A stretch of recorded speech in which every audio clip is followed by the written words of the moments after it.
Motorboat Magazine en direct du Nautique de Paris. Nous sommes sur le stand Jeannot avec Vincent Piel, responsable produit moteur. Vincent, bonjour, on s'était rencontrés à La Rochelle. Tu nous avais fait visiter la nouvelle Mary Fisher, parce qu'on dit Mary Fisher, le nouveau Mary Fisher 795 Sport.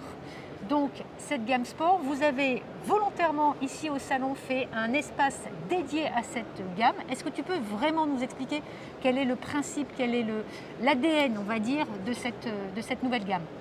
Oui, effectivement, on a profité du salon de Paris pour regrouper les 3 modèles dans un espace dédié, pour créer un univers, pour bien expliquer et illustrer ce travail de repositionnement que l'on fait sur la gamme Sport.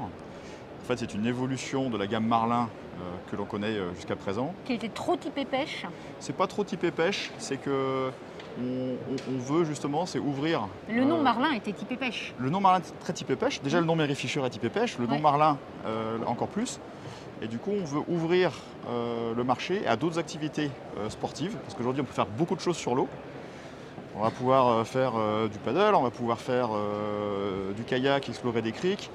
Et on va pouvoir faire de la plongée, on va pouvoir faire peut-être surfer. En Australie, ils surfent beaucoup avec ce type de bateau parce qu'ils ont l'intérêt d'être protégés à l'intérieur, mais également de profiter d'espace extérieur maximum.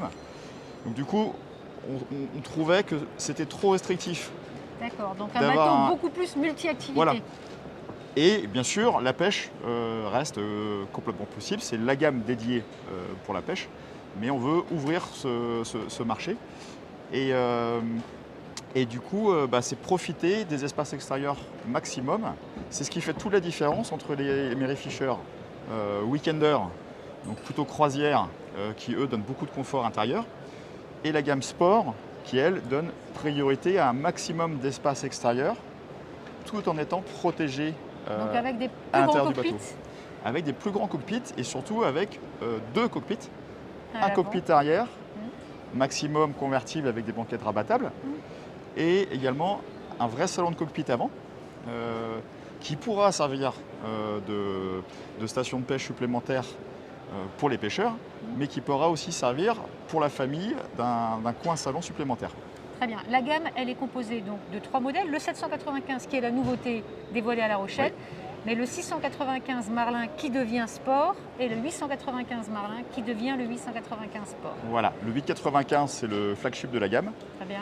Donc là on a un bateau qui est extrêmement polyvalent, homogène, c'est-à-dire on a un maximum d'espace extérieur, ces 2 cockpits, ça c'est vraiment un point de différenciation avec le Weekender, et une circulation à bord super safe, super sécurisante, avec sur l'ensemble des modèles de la gamme Marlin, un passe avant creux très profond, sécurisant, des grandes portes latérales. Donc ça, c'est vraiment l'ADN de la gamme.